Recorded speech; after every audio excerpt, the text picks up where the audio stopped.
Ó, você se arruma uma cadeirinha bem confortável aí, porque hoje o vídeo vai demorar. E vai demorar por quê? Porque a gente tem um montão de coisa para falar, porque nós vamos analisar, corrigir e interpretar a tão temida questão 29 do Enem 2018 do caderno azul. No caderno amarelo 14, no branco 37, no rosa 43.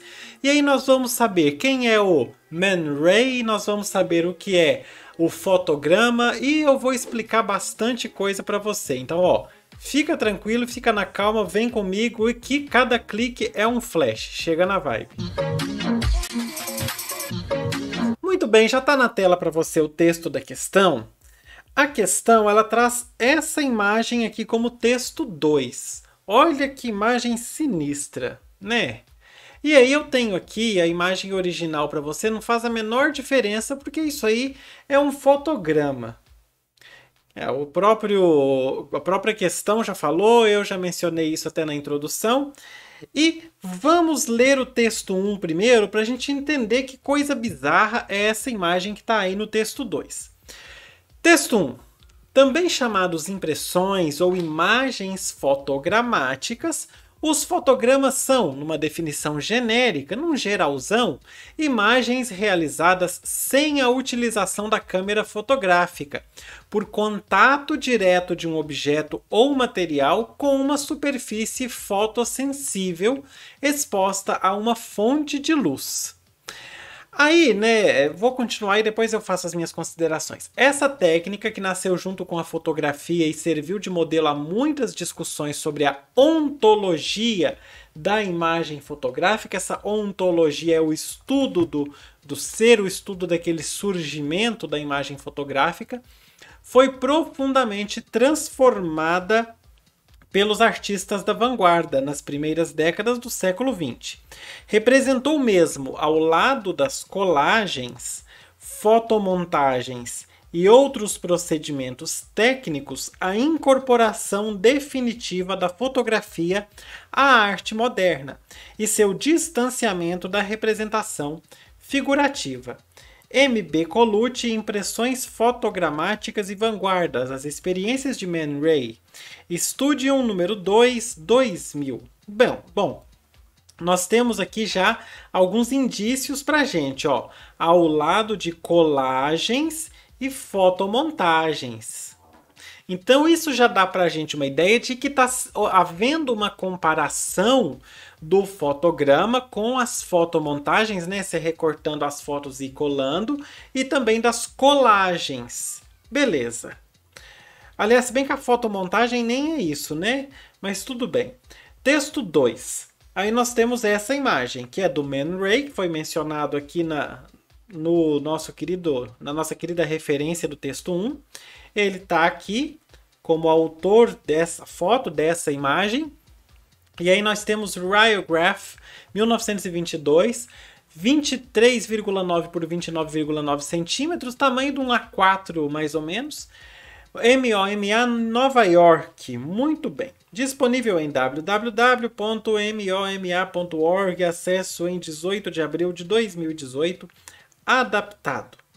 É um museu de arte moderna. Bom, no fotograma de Man Ray, o distanciamento da representação figurativa. Olha quanta coisa para a gente entender.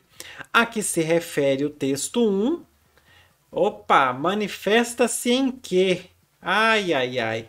Então, primeiro a gente tem que descobrir o que é distanciamento da representação figurativa. Nós temos que ver onde é que isso está aqui no texto 1. Vamos dar uma olhada de novo no texto 1, com calma agora. Também chamados impressões ou imagens fotogramáticas, os fotogramas são imagens realizadas sem utilização de câmera fotográfica. Isso aqui já ajuda para a gente, já traz para a gente um pouquinho de informação. Por contato direto de um objeto ou material com uma superfície fotossensível exposta a uma fonte de luz. Eu vou dar um exemplo para você, na verdade eu vou dar vários exemplos disso aí hoje. Mas se você já foi para uma praia, ou seja, você já foi pegar sol em algum lugar, mesmo que seja numa laje, você pode observar o seguinte.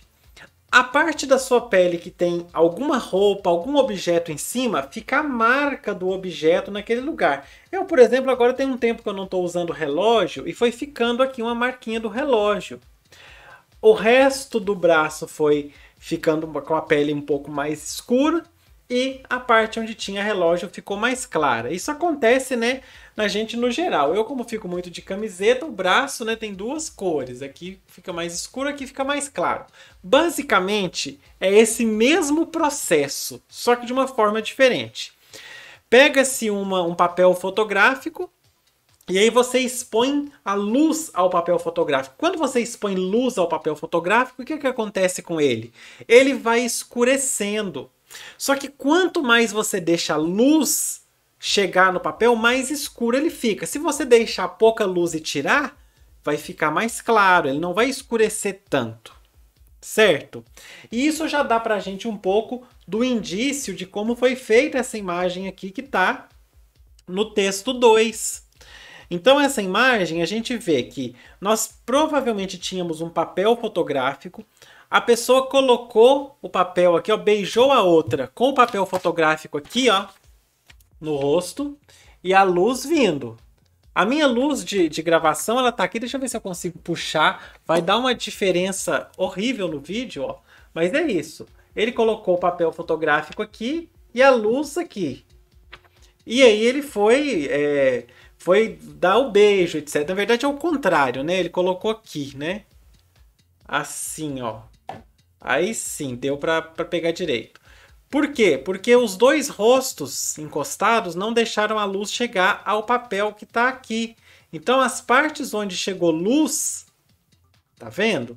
Que são essas partes mais escuras, chegou mais luz, ela escureceu.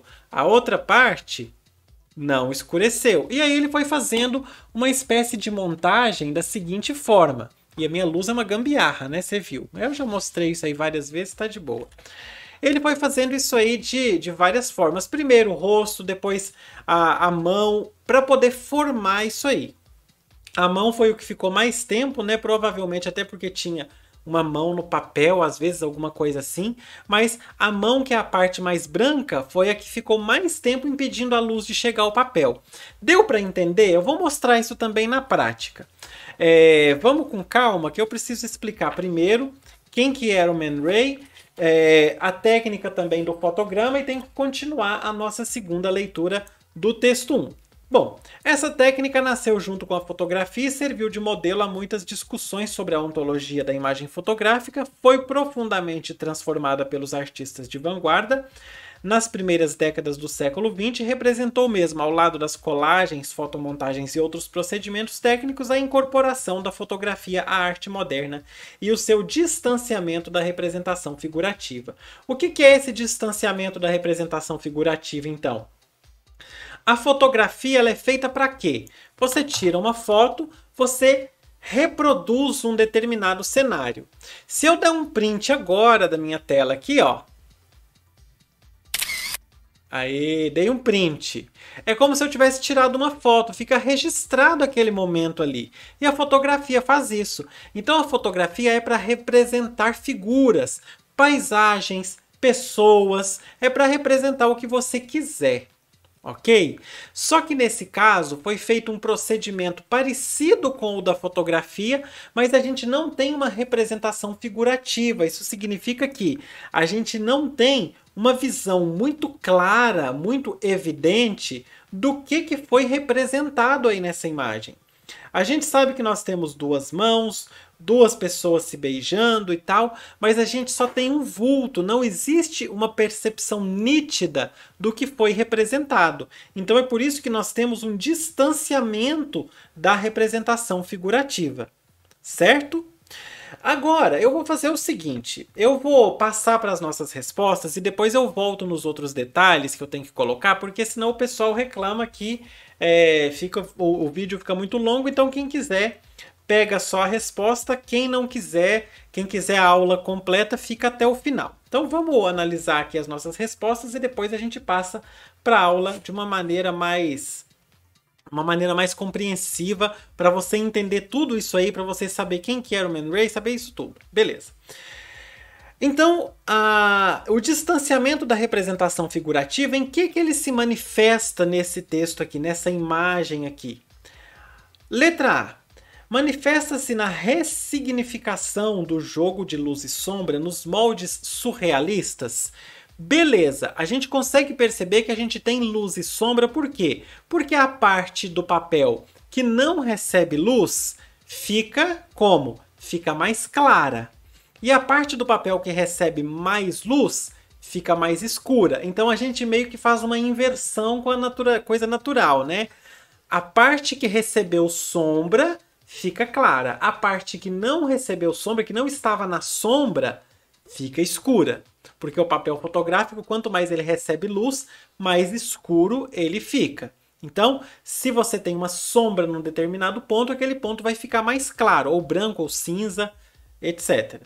Então, beleza, a gente até tem essa questão da luz e sombra, só que o surrealismo não usa luz e sombra. Então, quando a gente fala de jogo de luz e sombra nessa alternativa, beleza, a gente tem sim, só que a gente não tem surrealismo usando luz e sombra. As técnicas do surrealismo são técnicas tradicionais. Certo? Só que o surrealismo ele se difere, por quê? Porque ele retrata o inconsciente, ele retrata os sonhos, ele faz uma subversão da realidade pelo uso de imagens surpreendentes, de imagens absurdas, de imagens surreais, e aí o nome surrealismo não nos deixa mentir. Ok? Então, a gente até tem jogo de luz e sombra, mas a gente não tem moldes surrealistas, porque isso aí não é uma coisa do surrealismo. O surrealismo não usa esse tipo de técnica inovadora. O surrealismo usa técnicas tradicionais para representar coisas até então não representadas, como o inconsciente, os sonhos, etc. Letra B. Imposição do acaso sobre a técnica, como crítica à arte realista. Olha só, a gente tem um certo acaso? Tem. As vanguardas criticavam a arte realista? Criticavam. Então, beleza, crítica à arte realista, todas as vanguardas fazem. Porque todas as vanguardas são uma crítica a tudo que veio antes no que se refere à arte. Agora, acaso. A gente tem um pouquinho de acaso, mas sabe aquele acaso que ele em si só não é por acaso? Por exemplo, é a mesma coisa de você falar assim, eu quero me encontrar com uma pessoa que eu estou apaixonado ou apaixonada por essa pessoa. Aí você fica na porta da escola da pessoa ou na porta do trabalho da pessoa todo dia na hora dela sair, esperando. Aí quando a pessoa sai e você encontra, você fala, foi por acaso. Foi por acaso. Só que não era um acaso tão acaso assim, existia alguma coisa premeditada nesse acaso. A pessoa você poderia não ter encontrado porque a pessoa poderia não ter ido trabalhar, poderia não ter ido à aula, ou poderia ter saído mais cedo, ou você poderia ter chegado atrasado ou atrasada. Então, por acaso, vocês se encontraram. Mas não foi um acaso assim de que coincidência. Eu saí daqui, viajei para Paris e lá em Paris eu encontrei a pessoa que já é meu crush, minha crush aqui. Aí sim é um belo de um acaso se você não sabia que a pessoa ia para Paris, né? Eu sonhando com Paris também, só porque eu falei de surrealismo. Então, tem um pouco de acaso? Tem. Só que, vamos lá, cada fotograma ele é único. Cada uma dessas imagens é única. Por quê? Porque ele depende de fatores como a intensidade da luz. Eu já falei para você que quanto mais luz chega ao papel, mais escuro fica. Então, se você tirar com 1 segundo a menos, já dá uma diferencinha. Com 1 segundo a mais também dá. A questão do tempo de exposição é um fator importante para se pensar aí. Depende de fatores, então, como a intensidade da luz, com o tempo de exposição do papel à luz, como eu mencionei para você. A intensidade da luz, eu até me confundi aí, que a intensidade é se a luz está muito forte ou muito fraca também, né? Então tem o tempo de exposição e tem a intensidade, se a luz está forte ou fraca. Tem também a questão da inércia, ou seja, se você tá igual essa questão aí que são 2 rostos e mãos, se a mão tá colocada ali, essa mão ela não vai ficar 100%, ela vai dar uma tremidinha ou o rosto vai sair um pouco do lugar, isso tudo interfere também.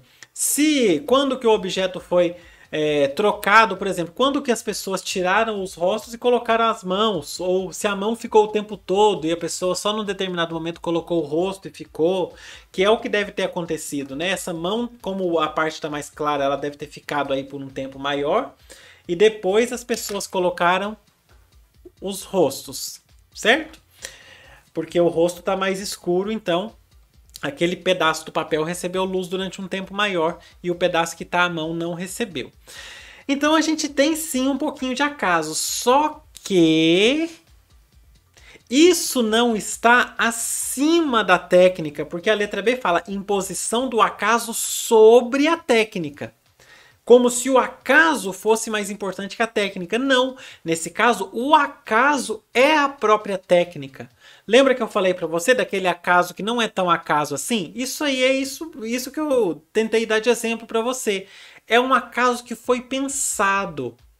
Todo esse acaso, toda essa intensidade da luz, tempo, não sei o que, isso tudo foi pensado. Por quê? Porque cada fotograma é único. Deu para entender isso? Então não existe uma imposição do acaso. O acaso não foi por acaso que isso aí aconteceu.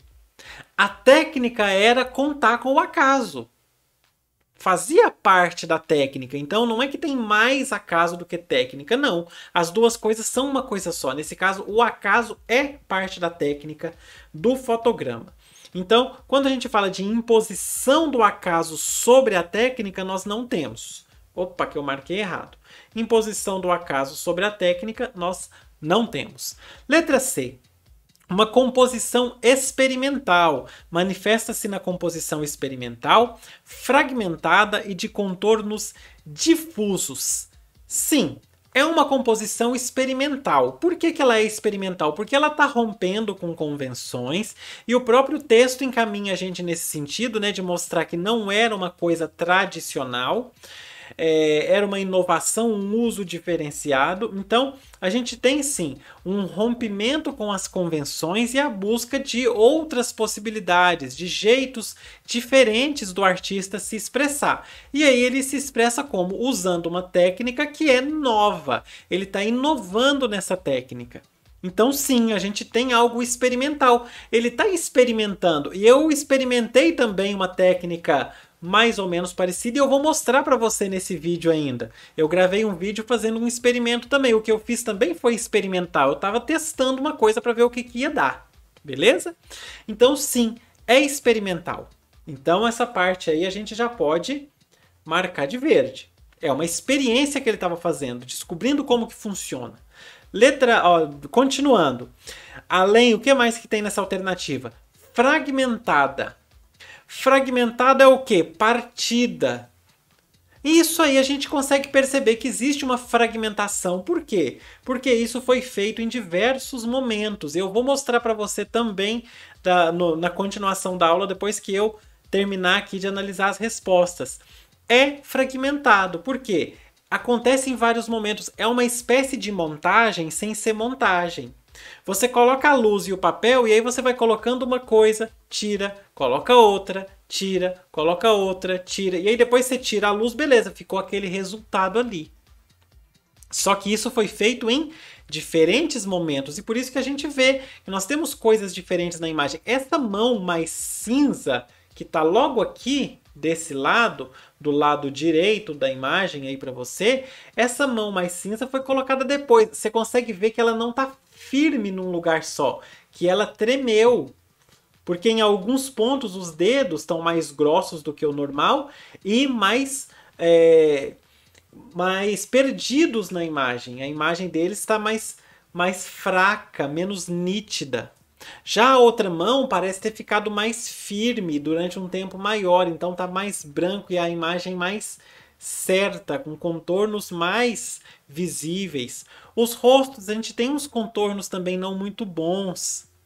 Então sim, é fragmentada. E aí a gente vê no resto que são os contornos difusos, que eu acabei de falar. Na própria mão a gente percebe o contorno difuso, nessa mão que eu expliquei para você, essa que está desse lado aqui. O que são esses contornos difusos? Apesar de ter essa mistura toda aí, a gente reconhece tem distanciamento, não tem, não tem um abandono de uma forma mais clara para ficar assim mais simples para você entender. Olha só, a gente tem essa mistura toda de coisas. Vários itens misturados. Mão, boca, rosto, não sei o que. Esse risco mais escuro que a gente não sabe de onde saiu, como que foi feito. Beleza, a gente tem uma mistura de coisas. A gente consegue perceber algumas formas aí, certo? Existe um distanciamento da representação figurativa, como a gente já mencionou. Só que não existe o abandono dessa representação figurativa. O que o texto fala para a gente é exatamente distanciamento da representação figurativa. Por isso, os contornos são difusos. Eles existem, mas eles não são completamente nítidos. Não é um abandono, a representação figurativa não foi completamente abolida. Você consegue perceber alguma coisa. Se você não percebesse nada, aí a gente estaria falando em abandono da representação figurativa. Não tem mais. Mas a gente tem alguma representação figurativa. E isso aí é exatamente porque a gente tem contornos um pouco mais presentes e a gente tem contornos um pouco mais difusos. E dá essa mescla pra gente, de ser ao mesmo tempo uma coisa que a gente percebe alguma coisa, mas ao mesmo tempo existe um distanciamento da representação figurativa. Deu para entender? Espero que tenha dado para entender. Se deu para entender, você comenta aí para mim, deixa nos comentários. A letra C está correta. Letra D. A abstração radical voltada para a própria linguagem fotográfica. Olha, primeiro que a linguagem fotográfica não costuma ser uma linguagem de abstração radical. Quando você tira foto, poxa, você quer, a menos que você tire a foto de um nada, de uma parede, de uma coisa tipo, né, que ninguém entende. Mas a foto ela é para ser uma coisa mais realista. Então, não existe uma abstração radical própria, voltada para a própria linguagem fotográfica, porque a linguagem fotográfica não é uma abstração radical. Só por isso aí a letra D já estaria errada, certo? Além disso, nesse texto aí, nessa imagem, existe certa abstração, como a gente já viu, mas ela não é radical. Você não consegue perceber a coisa exatamente real, como a gente já falou, mas você consegue perceber fragmentos e contornos. Então não existe uma abstração radical. Essa abstração radical é só se a gente não conseguisse entender nada, se a gente não conseguisse perceber nada nessa imagem. Isso aí seria o oposto da linguagem fotográfica. A letra D está incorreta. E na letra E, imitação de formas humanas. Ai, ai, ai, essa aí, viu? Essa aí pode ter derrubado. Imitação de formas humanas. A gente não tem imitação de formas humanas. A imitação de formas humanas sempre foi uma coisa muito comum e muito presente na arte. Por exemplo, Davi de Michelangelo. É uma imitação de formas humanas. Nesse caso aí, a gente tem uma representação real de formas humanas. Existia uma pessoa ali e foi feito aquele fotograma com base numa mão, em dois rostos verdadeiros. O Davi de Michelangelo, não, alguém compôs, alguém esculpiu aquela figura, ou alguém pintou um quadro, certo? Nesse caso de coisas assim, né, que foram imaginadas, que foram pensadas, etc., mas que você não tinha um referencial. O cara não foi lá, não pegou um homem, colocou um molde nele e depois jogou massa dentro e saiu um Davi de Michelangelo que era molde do corpo de alguém. Não, não foi isso. Nesse caso aí a gente tem um alguém, essa mão é a mão de alguém, certo? Então a gente não tem imitação de formas humanas. Nesse caso, são formas humanas verdadeiras. Além disso, então, dois motivos também para eliminar essa letra E. A gente tem na arte imitação de formas humanas em vários momentos, como eu mencionei o Davi de Michelangelo, mas isso aí já é uma coisa da arte tradicional. E as vanguardas elas vão romper com o tradicionalismo.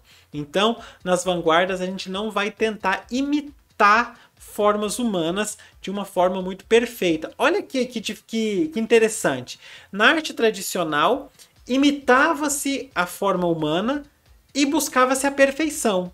Nesse caso aí, você está usando a forma humana e está fugindo da perfeição, fazendo o movimento inverso. Então, a letra E está incorreta também. Nossa resposta certa é a letra C. Mas antes da gente fechar, ainda tem mais coisa para eu mostrar para você, tá bom? Primeiro eu quero explicar para você como que funciona essa técnica do fotograma. A técnica do fotograma também é conhecida como raiografia. Aí você pensa assim, raiografia, me lembra alguma coisa, radiografia. É porque existe uma origem muito parecida ali com aquela radiografia do hospital. Tanto que uma radiografia de hospital é bem parecida com isso aí, ó. Certo? Não é a mesma coisa, mas existe algo comum. É uma técnica fotográfica que consiste em quê? Produzir uma imagem fotográfica sem a utilização da câmera fotográfica, por meio do contato direto do material com a superfície fotossensível exposta a uma fonte de luz. É o exemplo que eu fiz para você aqui no começo. Você pega uma lâmpada, você pega ou uma outra fonte de luz, como o sol, você pega o papel fotográfico e você coloca aqui e você vai colocando coisas na frente. Nesse caso, a coisa na frente é o meu rosto. Poderia ser o quê? Poderia ser o tablet, mas agora eu não tenho outra mão para poder segurar o papel, o tablet e a lâmpada, certo? Então, isso é o fotograma. Agora vai ser difícil colocar essa lâmpada no lugar. Beleza. Isso é a técnica do fotograma, como eu já expliquei para você. Então, geralmente esse material fotossensível é o papel fotográfico e ele é colocado em contato direto com o quê? Com objetos ou materiais a serem fotografados. Nesse caso aí, mãos e rostos. Mas tem outros, eu vou mostrar alguns exemplos também. E isso é feito sem a utilização da câmera fotográfica. Em seguida, essa superfície fotossensível, esse papel fotográfico, etc., é exposta à fonte de luz. Depois que você coloca ali o objeto, você expõe a fonte de luz, que deixa uma marca na superfície onde não há objetos, criando assim uma imagem com uma mistura de luz e sombra. Acho que já ficou muito bem claro isso aí. Os fotogramas podem ser compostos por objetos verdadeiros, folhas, penas, flores e outros materiais também, ou se não, podem ser criados a partir de desenhos ou recortes de papel. Você recorta ali um papel num formato específico, coloca lá, joga a luz, onde aquele papel naquele formato específico deu sombra, vai ficar branco e o resto vai ficar preto. Tá? Você vai entender isso aí que eu vou mostrar exemplos. A técnica permite que os artistas façam experiências com luz, sombra, textura, forma de objetos para poder fazer composições diferentes. Uma das pessoas, né, o inovador nesse caso, foi o nosso querido Man Ray, que foi um fotógrafo, não é o Dr. Ray, não confunda, por favor. O Man Ray, ele foi fotógrafo e foi pintor nos anos 20, ele foi autor de várias inovações na área fotográfica e ajudou a fundar dois movimentos na época dele, o dadaísmo e o surrealismo. Tanto que o Enem usou o surrealismo numa alternativa para pegar alguém que por acaso soubesse que o Man Ray ajudou a fundar o movimento do surrealismo. Essa imagem é mais dadaísta, obviamente, do que surrealista. O nome dele verdadeiro era Emanuel Rudziński. Isso aí é só um detalhe. O cara não estudou pouca coisa não, ele estudou arquitetura, engenharia e artes plásticas, começou a pintar, mas para financiar as criações dele, as pinturas dele, ele resolveu se envolver com o quê? Não é com isso que você está pensando. Ele resolveu se envolver com fotografia e percebeu que ele poderia explorar a fotografia, a pintura, tentar explorar essas coisas de formas uníssonas, tentar explorar tudo para poder criar coisa nova. Ele gostava de complementar as habilidades dele, então ele pintava aquilo que ele não conseguia fotografar, certo? Aquilo que não existia no mundo real, que só existia nos sonhos, por isso ele é um dos expoentes aí do surrealismo. Interessante, né? Então, aquilo que ele poderia captar de real, ele fotografava. O que ele não podia captar de real, ele pintava, porque aquilo só existia no sonho. E quando ele fotografava, ele tentava acrescentar também um toquezinho artístico Aí. Como fotógrafo, ele foi pintor. Como fotógrafo, ele foi pintor, é ótimo. Como fotógrafo, ele era um ótimo pintor. Não. Como fotógrafo, ele ajudou a criar essa técnica aí do fotograma. Interessante. Muito bem. Agora eu quero mostrar para você algumas coisinhas. Olha só. Deixa eu colocar aqui na imagem real. Essa imagem vai estar lá no Twitter do Puxa Língua. Você clica no card aí se você quiser assistir, se você quiser ver melhor, desculpa essa imagem. Agora o que eu quero mostrar para você é o seguinte. Como que funciona essa técnica na prática? Eu fiz uma simulação para você entender. Ok? Imagina que você tem uma tela em branco, um papel fotográfico em branco. Essa tela em branco que você está vendo aí, imagina que isso aí seja um papel fotográfico, beleza? Aí, nesse papel fotográfico, eu vou colocar a mão. Coloquei uma mão na frente desse papel fotográfico. E aí eu vou jogar luz em cima disso aí. Jogar luz em cima. Eu jogando luz, o que vai acontecer? O papel vai escurecer. A minha mão tá lá, ó. Eu joguei luz, o papel escureceu. Minha mão tá lá. Aí o que eu faço? Eu tiro a minha mão. A hora que eu tiro a minha mão, o lugar onde a minha mão estava fica branco e o resto do lugar que recebeu certa intensidade de luz, não foi muito, foi pouquinha coisa, ficou um pouco mais escuro, ficou um pouquinho cinza.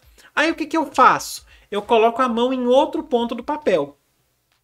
Beleza? E aí eu vou jogar a luz de novo. A hora que eu jogo luz acontece isso aí, ó. Escurece. E aí vai escurecer aquela parte do papel que até então não tinha recebido luz, porque agora não tem mais nada cobrindo ali.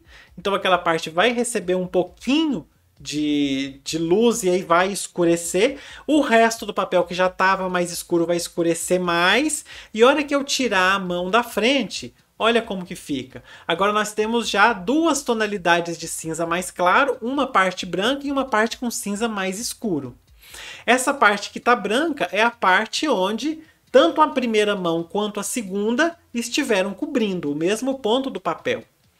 Agora, o que eu faço? Eu vou colocar uma folha em cima desse papel e vou jogar luz. Joguei luz, olha o que vai acontecer, escureceu tudo. Escureceu as duas mãos, a parte que até então estava branca agora escureceu um pouquinho. Eu joguei mais luz dessa vez, você viu que escureceu mais. Joguei mais luz. E aí agora o que eu faço? Eu tiro a folha. A hora que eu tiro a folha, olha o efeito como que fica. E aí, mais uma vez, agora eu vou colocar uma pena. Vou jogar a luz em cima. Joguei luz em cima. Pronto, escureceu tudo. Eu vou lá e vou retirar a pena. E aí fica essa composição, certo? E quanto mais objetos você for colocando, mais misturada a coisa vai ficando até gerar uma imagem tipo essa aí que a gente viu. Beleza? E aí tem outros exemplos para você ver. Olha só essa aí feita com flores. Colocou flor em cima do papel, jogou luz, o lugar onde tinha flor não pegou luz, então ficou branco. O lugar onde não tinha flor, o papel escureceu porque ele recebeu a luz e foi escurecendo. Um outro exemplo aí com um galinho de planta, uma folhazinha, também um outro exemplo para você perceber essa técnica, ok? Então a gente vê dois exemplos, olha só, tudo para fazer isso aí. E aí, como eu falei para você que eu tentei experimentar também, o que eu fiz? Eu fiz uma experiência parecida, só que eu não usei luz porque eu não tenho papel fotográfico, né? Eu não sei mexer com isso. Eu fiz algo ilustrativo para você usando uma tinta. Ó, eu vou mostrar para você que você vai entender melhor o que foi que eu fiz. Olha aí. Esse aí é o videozinho de eu fazendo a lambança. Primeiro, você consegue perceber que a câmera não focou porque a mão é minha e a câmera não foca em gente falsa.